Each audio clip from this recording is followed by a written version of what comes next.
In today's video, I'm going to teach you how to connect Shopify to ShipStation in two ways. We'll walk through two clear options so you can choose what fits your workflow. The first method uses the official app from the Shopify App Store, which is great if you want a native connection with minimal setup. The second method uses an integration service like Zapier, perfect if you want more control over triggers, actions, and data mapping. Let's start with the dedicated app. First, sign into your Shopify store so you have access to your admin. Head to the Shopify App Store and search for the official ShipStation app. When you find it, click Add App.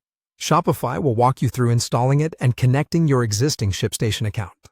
During setup, you'll be prompted to grant permissions. This is important because it allows ShipStation to read your orders and products and send back shipping updates. Go ahead and approve those prompts.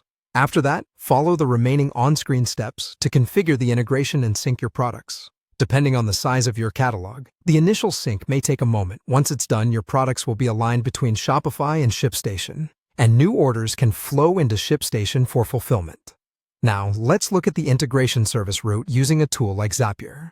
Begin by logging into both your ShipStation and Shopify accounts so you can authorize them when asked. On Zapier, go to the ShipStation integration page and set Shopify as your trigger app and ShipStation as your action app. Choose Connect a new account for each service and sign in securely. When Zapier asks for access, grant the permissions so it can move data between the two platforms. Next, configure your Zap. A common setup is using the Shopify trigger New Order and the ShipStation action Create Order.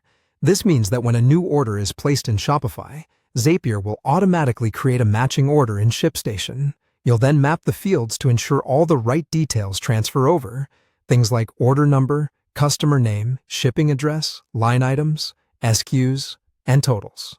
Field mapping ensures that the information lands in the exact place ShipStation expects it, reducing errors and saving time.